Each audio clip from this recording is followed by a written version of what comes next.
Welcome to the second part of the lesson, Enemy. In part 1, you saw that an American, a wounded soldier, an enemy is washed ashore. Dr. Sadao and his wife spot him.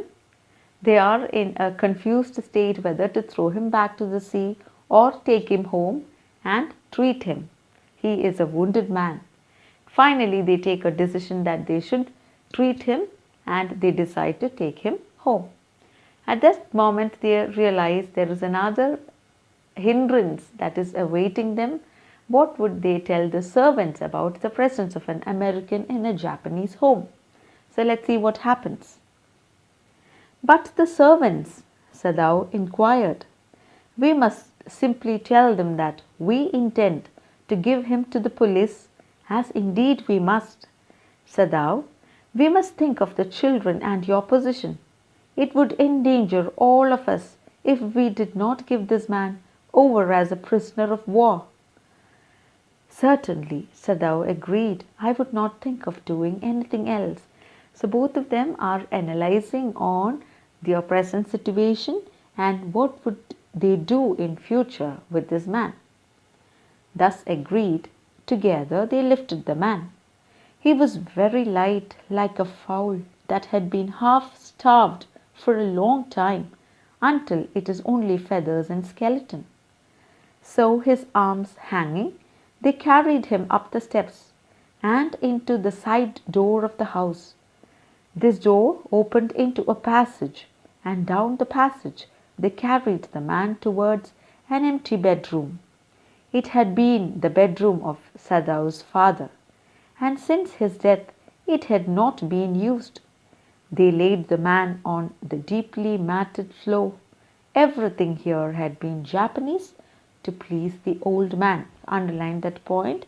That tells you something about Sadao's father, who believed in Japanese tradition and culture.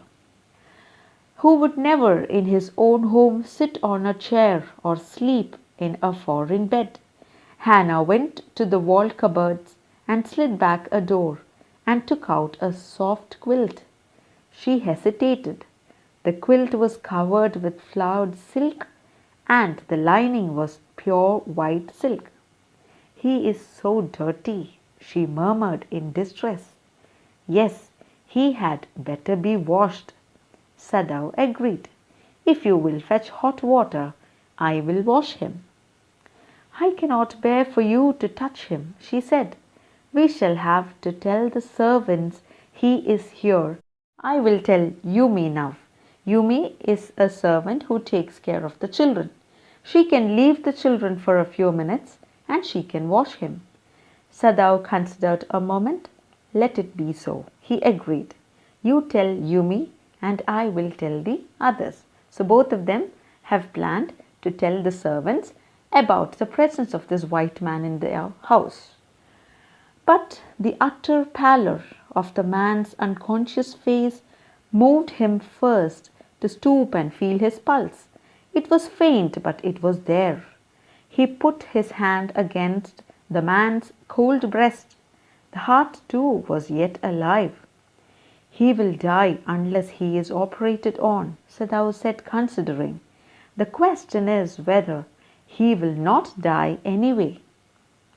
Hannah cried out in fear. Don't try to save him. What if he should live? What if he should die? Sadao replied. He stood gazing down on the motionless man.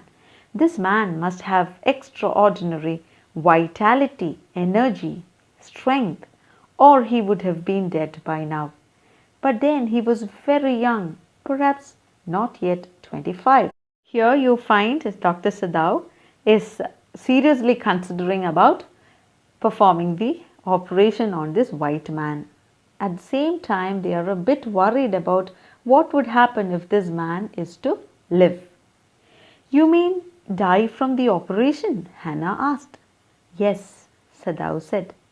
Hannah considered this doubtfully, and when she did not answer, Sadao turned away.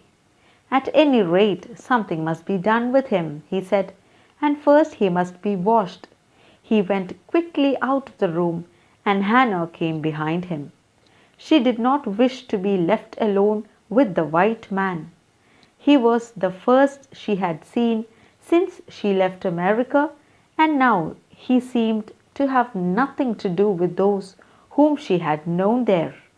Here he was her enemy, menace, a threat or a danger, living or dead.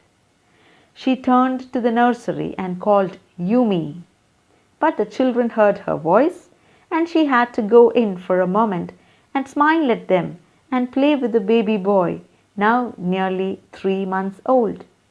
Over the baby's soft black hair, she motioned with her mouth. Yumi, come with me. I will put the baby to bed, Yumi replied. He is ready. She went with Yumi into the bedroom next to the nursery and stood with the boy in her arms, while Yumi spread the sleeping quilts on the floor and laid the baby between them. In the next few paragraphs, you come to know about the reactions of the servants. So there is a very important question there. What was the reaction of the servants to the presence of the white man or an American in the house? So the points for this particular question is scattered in different pages. So as and when we come across, we will write in the margin reaction of the servants. Then Hannah led the way quickly and softly to the kitchen. The two servants were frightened at what their master had just told them. The old gardener, underline the old gardener, what was his reaction?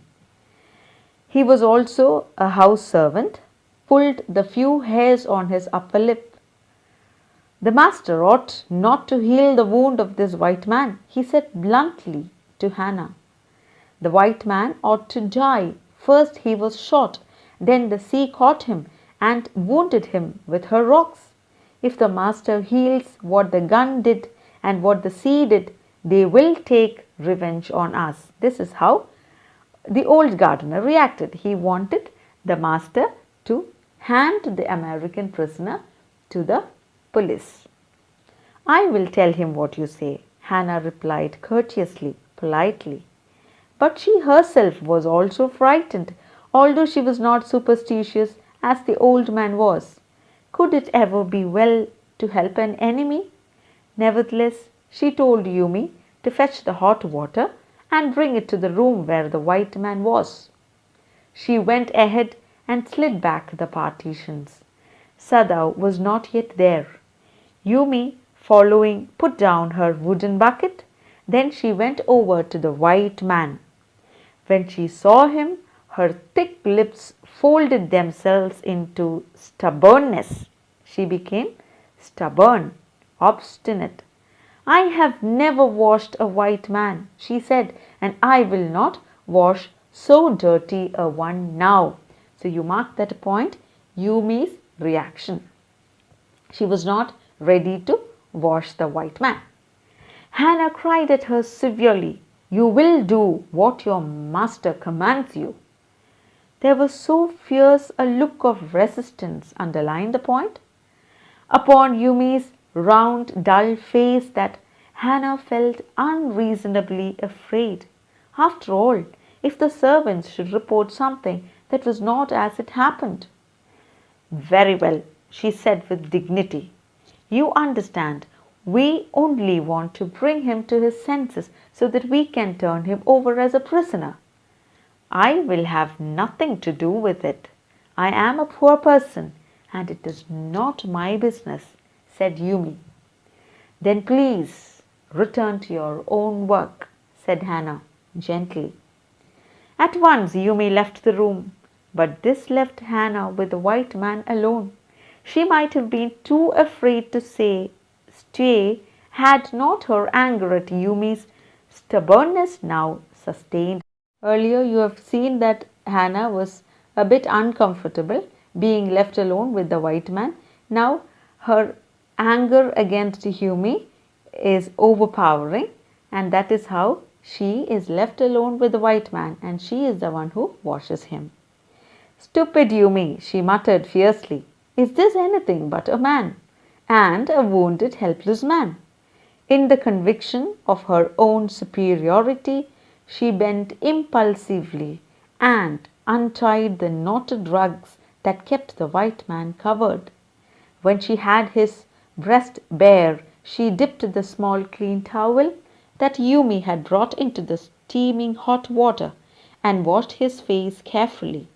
The man's skin, though rough with exposure, was of a fine texture and must have been very blond when he was a child.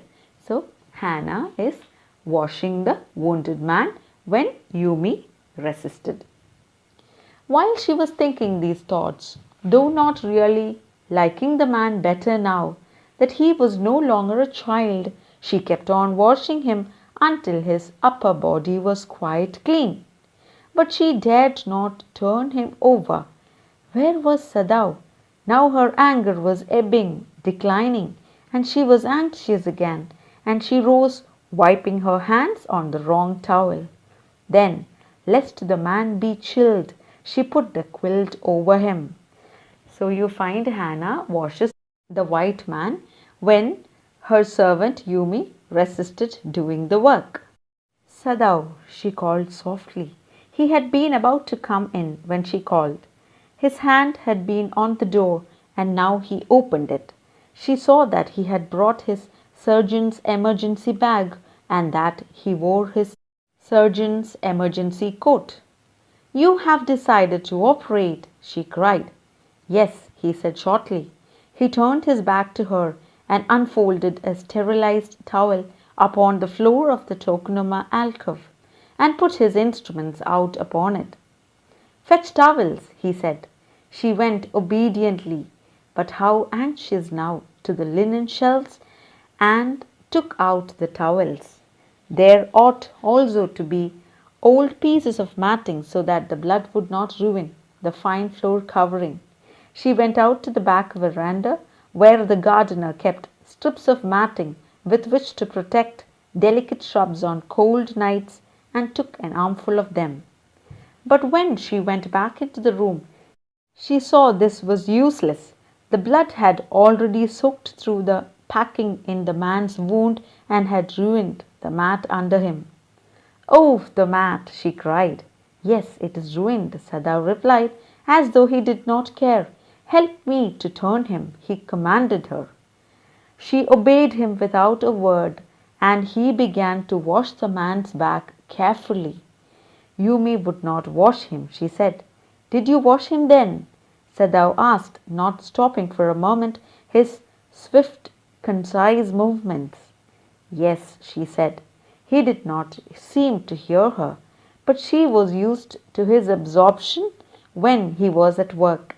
She wondered for a moment if it mattered to him what was the body upon which he worked so long as it was for the work he did so excellently.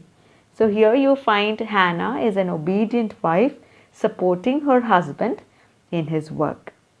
You will have to give the anesthetic if he needs it, he said. I, she repeated blankly, but never have I.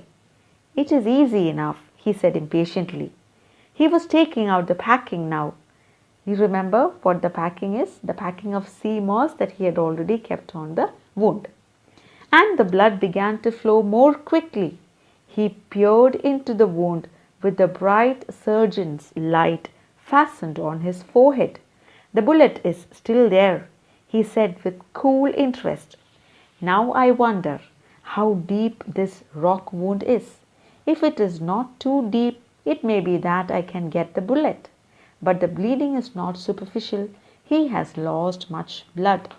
So Sadao is an expert doctor and he easily diagnoses what the real problem is. At this moment, Hannah choked. He looked up and saw her face the color of sulphur. Don't faint, he said sharply. He did not put down his exploring instrument.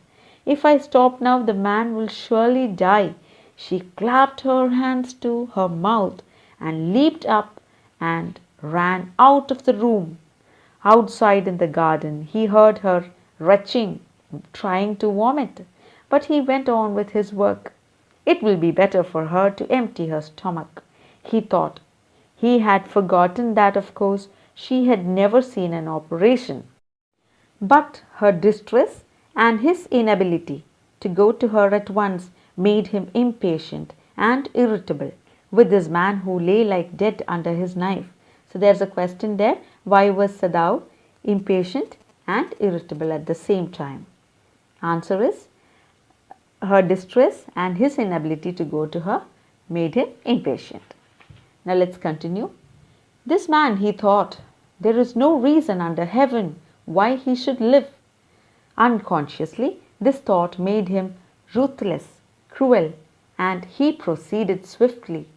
In his dream, the man moaned, cried in pain, but Sadao paid no heed, gave no attention except to mutter at him. Groan, he muttered, groan if you like. I am not doing this for my own pleasure. In fact, I do not know why I am doing it. The door opened and there was Hannah again. Where is the anesthetic? She asked in a clear voice. Sadao motioned with his chin. It is as well that you came back. This fellow is beginning to stir. She had the bottle and some cotton in her hand. But how shall I do it? She asked. Simply saturate, soak the cotton and hold it near his nostrils. Sadao replied without delaying for one moment the intricate detail of his work.